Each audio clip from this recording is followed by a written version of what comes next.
kita datang ke KY supaya hakim jangan berpihak. Hakim, ingatlah, saya sayang sama Anda, bukan benci. Kalau nggak sayang, saya main sikat aja di pengadilan. Saya punya hak untuk ganti hakim, punya hak. Tapi saya tidak lakukan itu. Saya datang ke KY supaya KY berperan memprosesnya, sehingga keadilan ini bisa didapat dengan baik. Saya kira demikian. Assalamualaikum warahmatullahi wabarakatuh. Waalaikumsalam warahmatullahi wabarakatuh. Tadi tambahan menarik dari Bang Egy di dalam juga sudah disampaikan kepada pihak Komisi Yudisial. Kami punya kasus terdakwa menolak untuk menjadi saksi, tapi dipaksa oleh hakim tetap diperiksa. Walau akhirnya tim penasihat hukum dari Solo mengambil kebijakan untuk tidak menjawab. Akhirnya terdakwa tidak menjawab semua pertanyaan karena kapasitasnya terdakwa bukan saksi begitu. Tapi dalam kasus Sambo, ya, Putri Chandrawati menolak untuk jadikan saksi kasus Sambo karena terdakwa. Sambo juga menolak. Itu diizinkan, dibolehkan. Hakimnya tidak memaksa. Hakim tidak memaksa.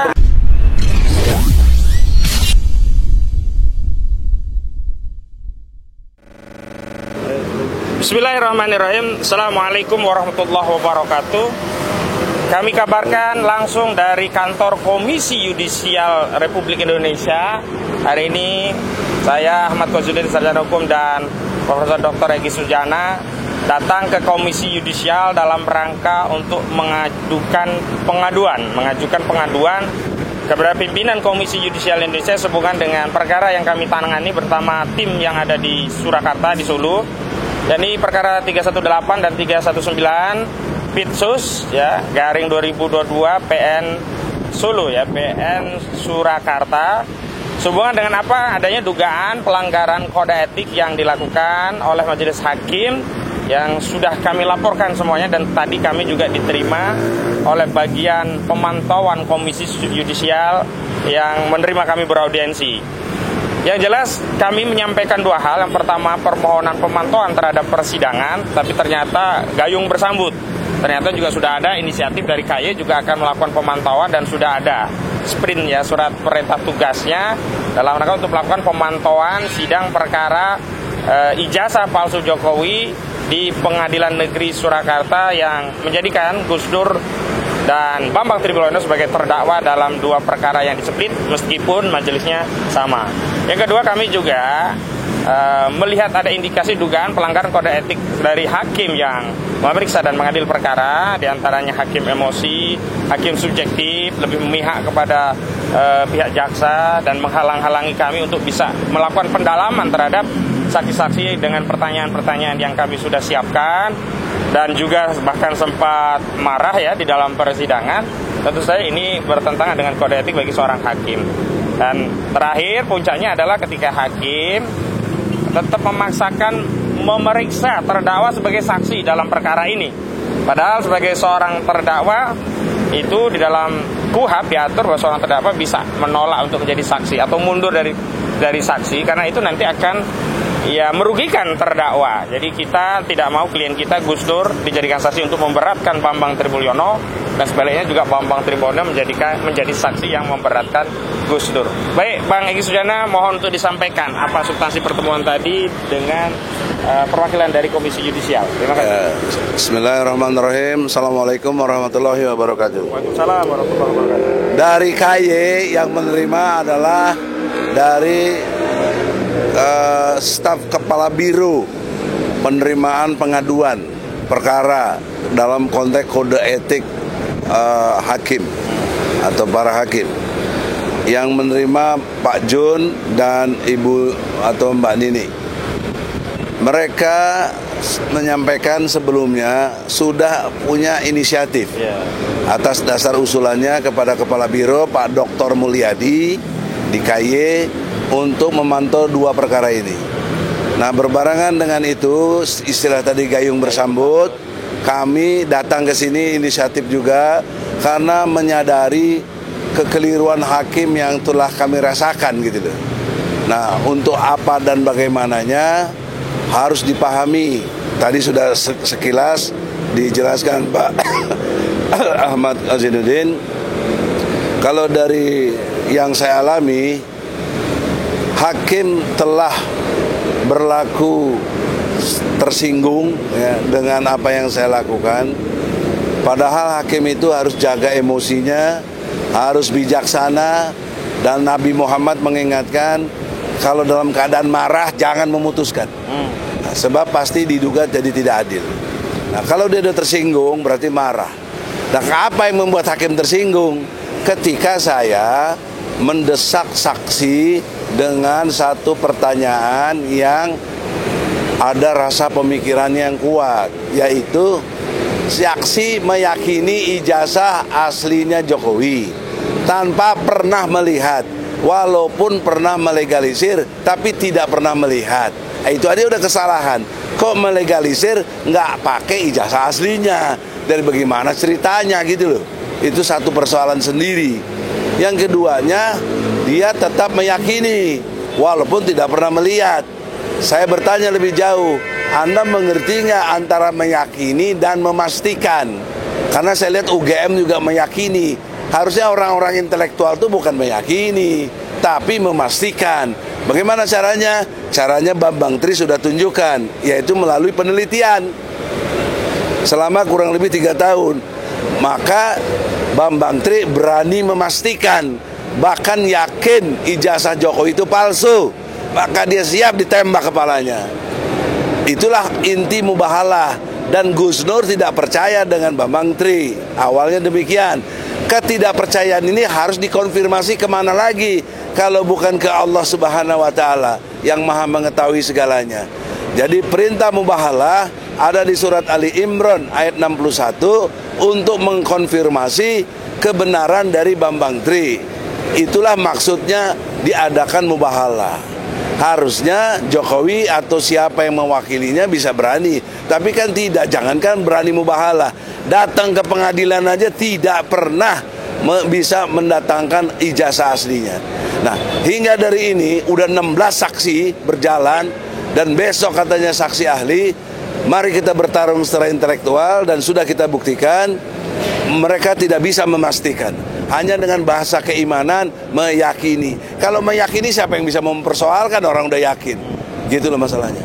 Jadi oleh karena itu kita datang ke KY supaya hakim jangan berpihak. Hakim, ingatlah, saya sayang sama Anda, bukan benci. Kalau nggak sayang, saya main sikat aja di pengadilan. Saya punya hak untuk ganti hakim, punya hak. Tapi saya tidak lakukan itu. Saya datang ke KY supaya KY berperan memprosesnya, sehingga keadilan ini bisa didapat dengan baik. Saya kira demikian. Assalamualaikum warahmatullahi wabarakatuh. Waalaikumsalam warahmatullahi wabarakatuh. Tadi tambahan menarik dari Bang Egy di dalam juga sudah disampaikan kepada pihak Komisi Yudisial. Kami punya kasus terdakwa menolak untuk menjadi saksi, tapi dipaksa oleh hakim tetap diperiksa. Walau akhirnya tim penasihat hukum dari Solo mengambil kebijakan untuk tidak menjawab. Akhirnya terdakwa tidak menjawab semua pertanyaan karena kapasitasnya terdakwa bukan saksi gitu. Tapi dalam kasus Sambo, ya, Putri Candrawati menolak untuk jadikan saksi kasus Sambo karena terdakwa. Sambo juga menolak. Itu diizinkan, dibolehkan. Hakimnya tidak maksa. Hakim tidak memaksa. Bagaimana hakim kayak begini? Dan itu kasusnya pembunuhan loh. Pembunuhan. Bahkan pembunuhan berencana. Bahkan yang dibunuh adalah polisi. Yang membunuh juga polisi. Kejadiannya juga di rumah polisi. Yang menyidik juga polisi. Cuman awal-awal yang disalahkan CCTV gitu. Maka aneh kalau hakim dari Pengadilan Negeri Surakarta memaksa terdakwa untuk diambil keterangan sebagai saksi, padahal KUHP sudah mengatur boleh terdakwa mengundurkan diri karena ada konflik of interest. Terdakwa punya hak untuk ingkar. Gitu. Ya, sementara saksi harus disumpah karena dia harus wajib jawab. Ya, wajib jawab untuk menerangkan apa yang dia lihat, dia dengar, dia dia saksikan dan dia alami sendiri. Nah, ini kan kontradiktif ya Bang ya. Satu sisi terdakwa boleh hak ingkar, kemudian jadi saksi, dia harus menerangkan apa sesungguhnya. Karena itulah kita minta untuk mundur. Tapi tidak dikabulkan, dipaksa. Nah, dari situ kami melihat ada subjektivitas hakim yang seolah-olah tidak lagi adil, sudah memihak. Ini tidak imparsial ya. Dia sudah memihak kepada apa? Kepentingan jaksa. Karena ketika terdakwa dijadikan saksi itu konfirmasi jaksa lemah. dalam membuktikan dakwaannya. Itu konfirmasi sebenarnya dakwa jaksa tidak punya bukti untuk menyatakan tidak bahwa cermat. Ya, tidak cermat, tidak lengkap, tidak jelas ya, dan tidak bisa membuktikan dakwaannya. Kenapa? Karena dakwaannya itu adalah kabar bohong. Kalau ada kabar bohong harus ada kabar benarnya.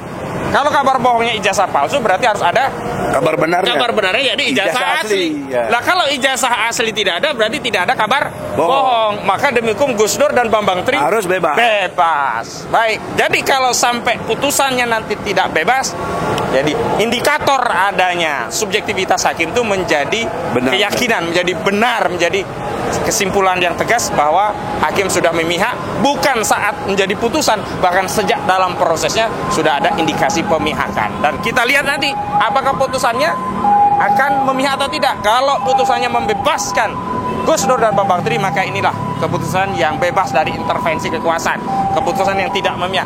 Tapi kalau keputusannya memberikan vonis kepada Bambang Tri dan Gus Dur itu penjara, nah itulah konfirmasi bahwa ada keputusan memihak, ada pesanan kekuasaan, dan ini menguatkan indikasi sebelumnya.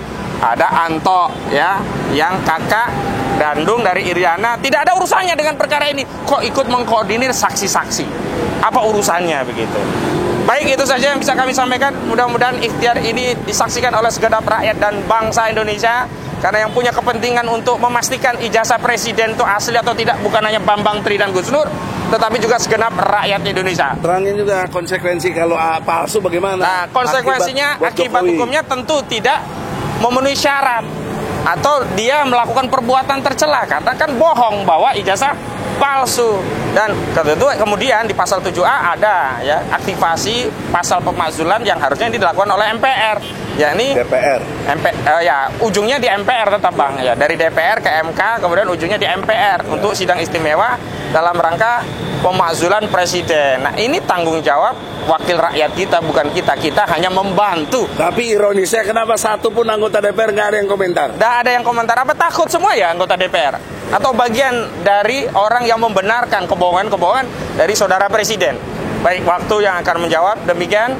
Terakhir Bang Egy, ada penutup? Ya, insya Allah karena tadi endingnya bermuara di MPR, sudi kiranya Bambang Susatyo, kok adik aku waktu di Jayabaya, sudi kiranya dengan hormat bisa sidang istimewa. Dan juga Lanyala DPD-nya sebagai anggota DPR, juga Puan Maharani ketua DPR untuk bisa melakukan sidang istimewa. Terima kasih. Egy Sujana bersama Ahmad Kosinudin.